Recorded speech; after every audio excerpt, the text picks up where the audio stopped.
Wolves 2, Manchester United 1. What's going on, guys? Welcome back to the channel. Yes, United lost on Tuesday night. To be honest, without sounding too depressive or too depressing or sounding like the world's over, it's a massive kick in the teeth, to be honest, and it's a huge dent in regards to United's chances of making top four. And it's imperative that we make top four, because especially with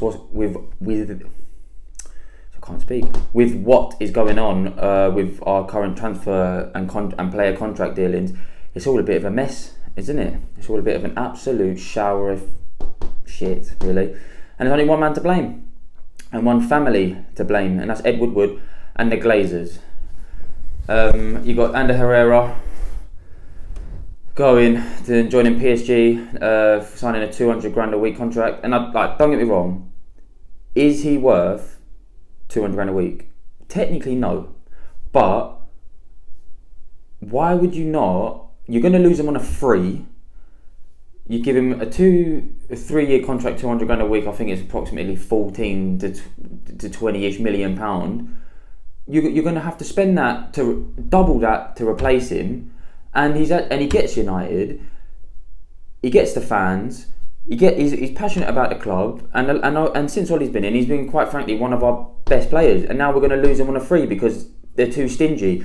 Now it's a big if United and the board replace him, buy better than him, if they let him go but they buy better, and like an Ndombele, like a Bruno Fernandes, then yeah, okay, good business, fair enough. I see what you mean. I see, because these players come in that you can probably pay him half of what he's going to pay, and obviously maybe you get more longevity because they're younger players. But can you really trust the board to do that? We needed 4 or 5 players as it was before Herrera left. We needed a CDM, a right back, a right winger, and a centre back. And now on top of that 4, we need another central midfielder. But I do feel like if we buy a world-class midfielder, world-class, now that is the key word here, world-class, because over the last 6 years our recruitment has been nothing short of disastrous. It really has, and it's embarrassing. I think we spent nearly 700 million pounds, and we've come nowhere near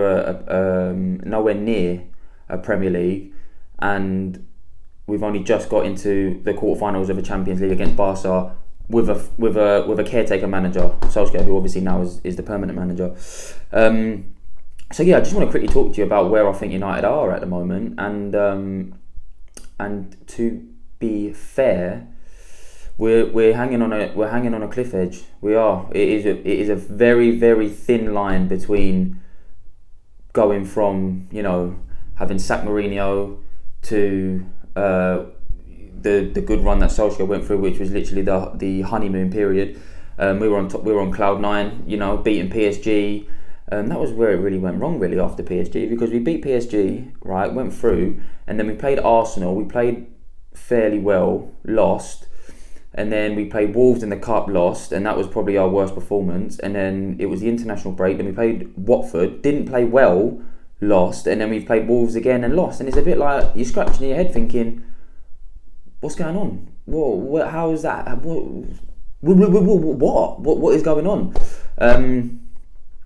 So yeah, and I don't think, obviously, in between that, United did make Solskjaer the permanent manager, that I did make a video on. If you haven't seen it, have a little look, and while you are here, give it a subscribe, give the video a like, and comment down below, and I'll answer any questions you got in the next video. I'll give you a shout out if you are still here watching.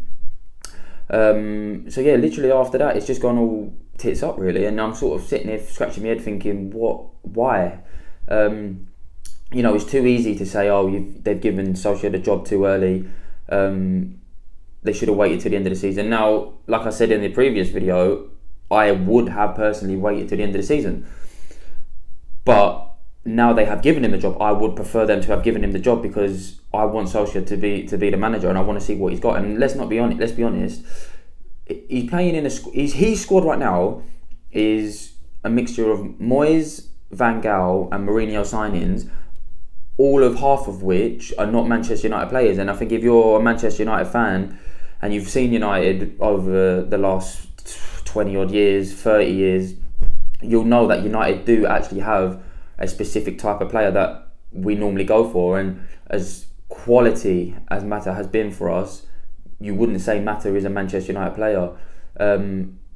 Although I love Mata, but he is out of contract in the summer, and I do think it's a wise choice to let him go. Just because if he's going to take $100,000 a week and he's going to happy to sit on the bench and play here and there, by all means I'd keep him. But to be honest, for Mata's sake, if I was him, go back to Spain, play first team football, show the world how good you are. Because I watched him against Wolves, and he played a little bit. He's been playing a lot more century, and although he hasn't been tearing up trees, you just watch him play, and he's got his first touch, his movement, but he's got no pace. And in the Premier League and playing for Manchester United, you have to have pace.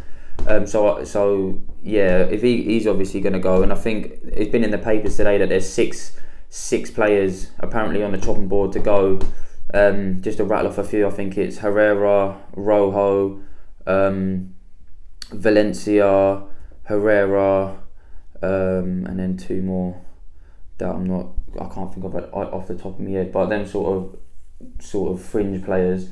And yeah, that's what he needs. He needs a big overhaul. He needs a massive overhaul. He needs to get these players out, and he needs to bring 4 quality players in. And depth is not Manchester United problem. It's quality, and that's clear to see from the Wolves game. Like Lukaku, oh mate, I'm trying so hard not to just absolutely wreck him every time you watch him play. And yeah, he had a good little spell through the PSG period. He scored 2 goals against Southampton, but that headed miss, 2 chances.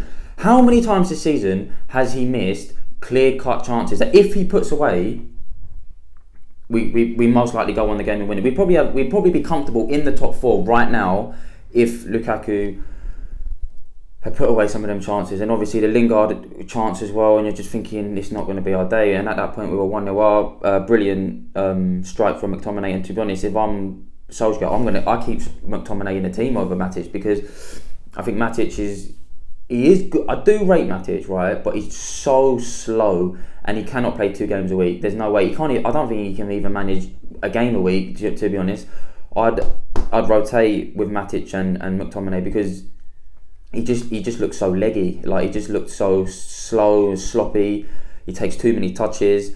And McTominay's looked bright since Solskjaer's come in. So I would definitely start McTominay. Well, the next game is fucking Barcelona, so it's thick and fast now. We're in the thick of it Wednesday, and then after Barcelona, I think we've got West Ham, then Barcelona again, then I think Everton, and then City, and then Chelsea. So put it this way: if we're going to make top 4, we're going to have to earn it, and if we don't make top 4, well, at the end of the day, you can't complain, because when Mourinho was sacked, no one thought we would make it. The only concern I have for top 4 is, don't get me wrong, I love Champions League football. Champions League football is the pinnacle of football, of club football. But the biggest problem I have is the fact that if we do not make Champions League football this season, I don't know if Pogba's going to be here next season. I really don't, because he's obviously been flirting with Madrid, and he can't go back to playing Europa League football again. Like, it's bad enough for us as a club is. And don't get me wrong, I'm a United fan before anything, but the number one thing I can't stand is having players in the squad that are humming and hawing whether or not they want to be here. And again, against Wolves and Watford, where was Pogba? Where was he? So I think his main problem is the fact that it's sort of a similar situation that Chelsea fans are dealing with Hazard, is the fact that he just doesn't have quality around him. And I think this summer will be the most important summer in the last 10 years for United, and I think it will have a huge impact as to what will happen in the next 5 to 7, 8 years in the Premier League. Because if we do not go out there and buy world-class quality signings, we're going to be battling for top 4 again next season. We're going to be losing our best players. We'll lose De Gea. So yeah, Do I think we'll make top 4 as of the 4th of April? Yeah, I think we will. Solskjaer said that we need 15 points out of the next 18. I think we'll do it. I do think we'll do it. But if we don't do it, we don't deserve to do it. And the only silver lining I can think of that is, if we don't make the top 4, the board are going to spend big, because last time we didn't make the Champions League, they did spend big, and we need quality signings. But yeah, Barcelona coming up on Wednesday. I'll give you a quick lowdown. What do I think? I think we're at home first. Take a 0-0. Just take a 0-0, boys. Just sit back. Fuck what anyone says. Park the bus. Hit them on the counter.